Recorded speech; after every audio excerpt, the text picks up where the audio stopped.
Good morning, everyone. I want to comment this morning on a few terrorism-related matters, a terrorist regime, and a couple other items as well. Before I begin, though, I want to confirm with a heavy heart that a United States citizen, Anil Raj of California, was killed in a terrorist attack on a UN vehicle in Kabul on November 24th. There were 5 other civilians who were injured, including staff.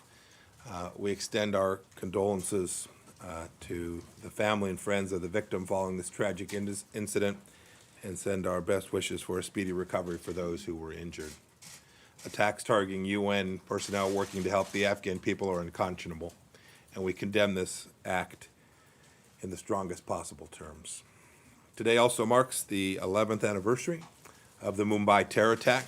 We remember the 166 innocent victims, including 6 Americans. The brutality of the attack shocked the entire world. It is an affront.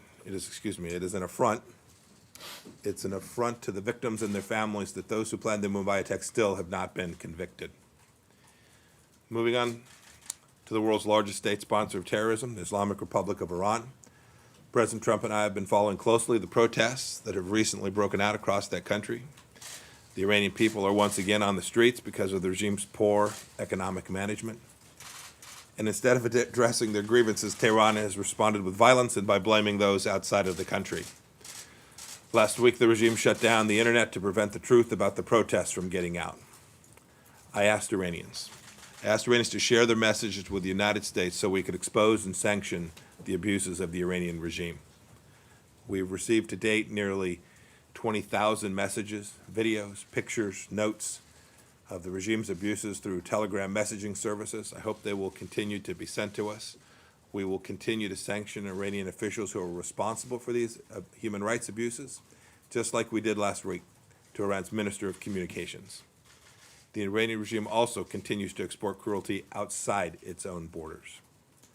Last week, an Iranian dissident, Masoud Malvi, was assassinated in Istanbul after he defected to Turkey from Iran. The killing of Mr. Malvi is yet another tragic example in a long string of suspected Iran-backed assassination attempts outside of Iranian soil. The regime's brutality and immorality know no international boundaries. To the courageous people of Iran who refuse to stay silent about 40 years of abuse by the ruling regime, I say simply this: the United States hears you, we support you, and we will continue to stand with you in your struggle for a brighter future for your people and for your great nation. As part of our long-standing strategic partnership with Egypt, we continue to raise the fundamental importance of respect for human rights, universal freedoms, and the need for a robust civil society. We call on the Egyptian government to respect freedom of the press and to release journalists detained in a raid last weekend. Turning to the Chinese Communist Party. We've all seen the Xinjiang papers released in recent days. They detail the Chinese Party's brutal detention and systematic repression of Uyghurs and members of other Muslim minority groups in Xinjiang. These reports are consistent with an overwhelming and growing body of evidence that the Chinese Communist Party is committing human rights violations and abuses against individuals in mass detention.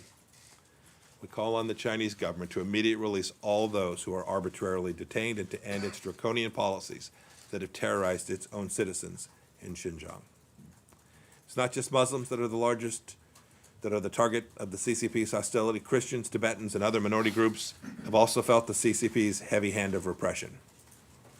On a different note regarding China, we congratulate the people of Hong Kong on free, fair, and peaceful district council elections on the 24th of November. The United States continues to support democratic values, fundamental freedoms in Hong Kong, as guaranteed by the one country, two systems framework and aspirations of the Hong Kong people. I also have a short announcement on Cuba. Today, the United States is taking action to prevent Cuba Metals from circumventing U.S. sanctions. Cuba Metals is a Cuban state-run company and the primary facilitator of illegal oil imports from Venezuela. To further contain their action, we're putting sanctions on another Cuban company, Corporación Panamericana S.A., pursuant to Executive Order 13850. Cuba Metallus was sanctioned back on July of 2019 and has since had trouble finding companies willing to conduct business with it. It has relied on this company to evade sanctions as it carries out the oil for repression scheme between Cuba and Venezuela, a scheme declared illegal by the legitimate governor of Venezuela. The Venezuelan Cuban people continue to suffer at the hands of despotic actors who put their own interest above the interests of their people. Today's action will further squeeze the illegal profit-making scheme Cuba carries out to help the illegitimate dictator Nicolas Maduro and his unraveling network of corrupt advisors. And finally, after the holidays, I'll be hitting the road for some important diplomatic activities. First, I'll head to beautiful Louisville, Kentucky. The University of Louisville will host me for remarks at the McConnell Distinguished Speaker Series, and I'll share some thoughts on what the Trump administration is continuing to do here in the Western Hemisphere to protect the American people. Then I'll travel to London to chat with the President for a NATO leaders meeting, where the President and other allied leaders will talk about a whole host of ways to strengthen the alliance, which is now celebrating its 70th anniversary. And then I'll travel on to Morocco. It's one of our strongest partners in the region, and I'm looking forward to reviewing our country's strong economic security partnership and discussing future areas of cooperation. And then finally on to Portugal, to Lisbon. As the case with so many of our European friends, our robust ties are built on shared values of freedom and democracy, and I look forward to that visit as well. And with that, I'm happy to take a few questions. Thank you. Happy Thanksgiving, Mr. Secretary, and thank you for coming down this twice in 2 weeks. It's a good tradition to get into. I just want to ask you very briefly about the Hong Kong and the Xinjiang papers. The president is kind of, I don't want to say waffling, but he hasn't made up his mind about whether this legislation that came out of Congress on this is that would involve sanctions. And I'm just wondering, is this something that you are personally supportive of, those sanctions, and are you willing to take action, sanctions or otherwise, in relation to the Uyghurs? And then if I could, and I accept that you will not like this question or think that it's irrelevant or unimportant, so stipulate your annoyance that I expect. Last Friday, this department released telephone call logs and some correspondence that show that you had 2 brief conversations with Rudy Giuliani in late March. Mm-hmm. This has led to speculation reports that you were actually involved in the campaign to get to recall Ambassador Yovanovitch from Ukraine. Wondering, did you discuss Ambassador Yovanovitch in those calls with Mayor Giuliani, and did the State Department then mislead or misinform Congress as to the circumstances of her departure in the 2 letters that were sent to Steny Hoyer and Eliot Engel? Thank you. As for Hong Kong, I think the administration has been pretty clear about our expectations about how Beijing will treat people throughout their country. We have human rights standards that we apply all across the world, and Hong Kong is no different. In addition, in Hong Kong, we have the commitments that the Chinese government made as part of their obligations to maintain 1 country and 2 systems. That's what we're continuing to work towards. Congress has now taken action, sits before the president. I won't get out in front of what he will do before too long. But suffice to say, I think the administration's policies have been pretty unambiguous in our support for the Chinese Communist Party's continued commitment to the promises that they made remains unwavering. And I think you saw that from the people of Hong Kong this past week. That's what they're asking for, too, the continued maintenance of the understandings that we're committed to under international law. I don't have much to say with respect to the Ukraine investigation. Other than this, we've continued to comply with all the legal requirements. You saw we released documents, I guess it was last week now. We'll continue to do that as required by law and as appropriate, so that appropriate oversight can be conducted. But with respect to the larger set of issues, we had a very clear policy with respect to Ukraine, and we executed it successfully. There are still many challenges. We still have Russians in the Donbass. We still have a president in Ukraine working to make sure that we move through the challenges that the country's had with its corruption for an awfully long time now. State Department's been working on that for my now 1.5+ years here, and we'll continue to work on it. And every action that I took and have taken will continue to be driven towards that objective. Voice of America. No, Voice of America, thank you. Yes. Hi, I'm with the Voice of America. So, Reporters Without Border strongly condemned today the Iranian intelligence threats against journalists working for the international media like Voice of America, BBC, Radio Free Europe, and Manato, with intimidation on social media and relatives in Iran, summoned for interrogation. What's your take on it? So I've seen those reports, and I've certainly seen the Iranians engage in activity that is fundamentally at odds with central understandings we have here in America about how the press ought to be treated. So I don't know that I have much more to add other than the entirety of how the president has thought about the Middle East and the malevolent activity of the Islamic Republic of Iran drives towards working to eradicate what you just described. What we've advocated for inside of the Islamic Republic of Iran is a change in the behavior of the regime. Behave like a normal nation, which permits its people to engage in commerce, to take care of their families, that would have normal press freedoms. Those are the very, very objectives that our policy has been aimed at for the entire time of the Trump administration. We'll keep working on. When I see those reports, it reminds me that our work is certainly not yet complete. Mr. Secretary, two Yes, sir. questions. One on Turkey. Now that Turkey is testing the S-400, and it looks to be on F-16s, is that cause for concern, and will the U.S. take any action in response, possibly levying sanctions? And the other, just going back to Ukraine, do you believe that the U.S. and Ukraine should investigate the theory that it was Ukraine and not Russia that hacked the DNC emails in 2016? So I'll take a second question first. Anytime there is information that indicates that any country has messed with American elections, we not only have a right but a duty to make sure we chase that down. And I served as the CIA director for the first year and a half of this administration. I can assure you there were many countries that were actively engaged in trying to undermine American democracy, our rule of law, the fundamental understandings we have here in the United States. And you should know we were diligently working to make sure that we addressed each of them with every tool of American power that we had. And so whomever it is, by the way, it's not just, I said nations, I think, it's not just state actors. There are non-state actors too, who are out there acting in ways that are deeply inconsistent with what we're trying to do. To protect our elections, America should leave no stone unturned. So whatever nation it is, that we have information that so much as suggests that there might have been interference or an effort to interfere in our elections, we have an obligation to make sure that the American people get to go to the ballot box, cast their ballots in a way that is unimpacted by these malevolent actors trying to undermine our Western democratic values. Your first question about Turkey and the S-400, yeah, it's concerning. We are hopeful. We're still talking to the Turks. We're still trying to figure our way through this thing.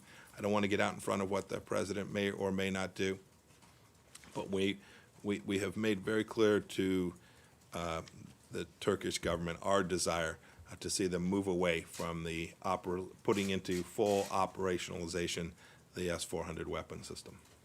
Maggie? Thank you, Morgan.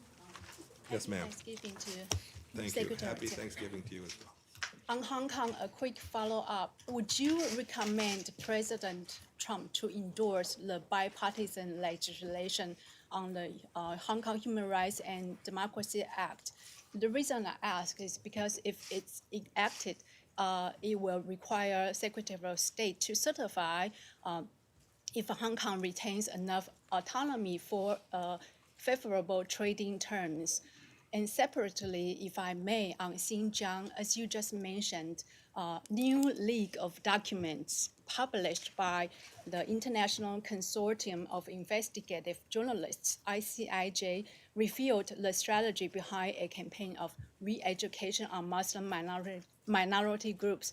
Would you say the U.S. pressures have had any effect on China's actions in Xinjiang? And does the new document allow more concrete actions to take against China? Thank you. Yeah. So your first question is, I can't really answer it because you point out quite correctly in the second part of that question that issue will come to me if this were to become law, if the president signs it, or if it becomes law. that will come to me. I'll have to make this determination. I don't want to prejudge that. I want to make sure that the process here can be run in a fair, neutral way, and no one thinks that the Secretary of State got out in front of the analysis that we'll be tasked annually to do under that statute to evaluate whether the requirements there can be certified to. So we're aware of it. Our teams already have a lot of the foundational activity in place that we can perform, I think, a pretty thorough analysis pretty quickly to see if that certification can be made and if in fact this becomes law. And when we do, we'll make that. That'll be a published certification. We'll send it to Capitol Hill as required by statute. Your second question is about what's the effects of this newly released information. I think there are really a couple. First, I think it confirms what we've been saying here at the State Department and the United States government for some time now about what's taking place there, the very significant human rights abuses. I think it confirms it, shows that it's not random and it is intentional and that it is ongoing. And so I think those papers simply confirm that. I think the world can see that, which leads me to the second point. I think it's the case now that you'll see many more countries around the world acknowledging what's taking place there and working alongside of the United States to create space and improve human rights conditions for the people of Xinjiang. I'm hopeful that those papers, the release of those papers, will encourage others to join in what we view as a very important outcome that we're trying to achieve. Go ahead, John. Yes, ma'am. I have a comment for the department on the new numbers reports coming out of Xinjiang. There's new information out there that the Communist Party has detained over time up to 1 million Uyghurs. Does State Department have anything on that number? So our best analysis that the number of 1 million is a reasonable number to think about the number of persons that have been over the extended period of time held or detained or wrongfully denied their fundamental human rights. We think that number's about right. So, and just a quick follow-up, sir. The president tweeted just a short while ago that he'd encourage you essentially to testify in the impeachment investigation. Is that something you're considering? When the time is right, all good things happen. Let's end with Michelle. Thank you. Thank you, Mr. Secretary. Iraq is cracking down on protesters with live ammunitions, and in Lebanon, clashes between Hezbollah, Amal, and the demonstrators. What steps are you considering to help peaceful demonstrations in both countries? And on Lebanon, any updates on the military aids to the Lebanese army? One more on Iran. Will the U.S. be able to provide internet access to the Iranian people soon? So let's see. As for internet access, it's come back on just a bit. We've encouraged the leadership of the Islamic Republic regime to turn it back on so people can communicate. It's worth noting that while that was done to tamp down the protests that took place and frankly deny the world access to see some of it, it's not working. Indeed, it's working at cross purposes. I talked about the 20,000 messages we've received, which we believe all came from inside the Islamic Republic of Iran. We expect we'll get thousands and thousands more over the coming days as well. So there is the capacity for Iranians to communicate outside of the country. The second piece is, it shouldn't surprise anyone that when you turn your internet off, the little bit of commercial activity that is already taking place inside of Iran is diminished. Lots of commerce all around the world takes place through electronic communications, and the inability to speak there will further decrease the Iranian economy, which will further deny them to have the resources to conduct terror campaigns around the world. First question was about Iraq.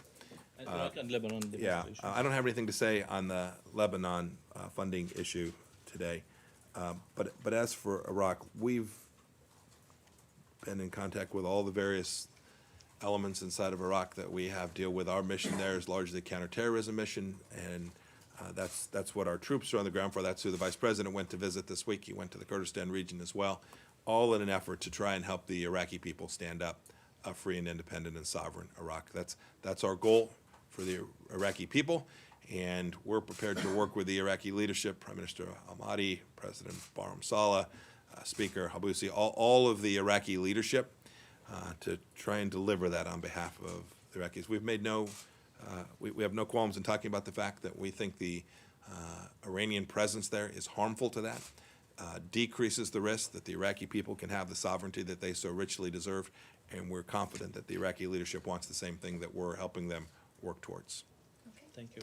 Great, thanks, everybody. Have a Connell, Have a- any significance to that? have a that wonderful domestic trip? Thanksgiving, everyone. Really gave you the green light on Friday.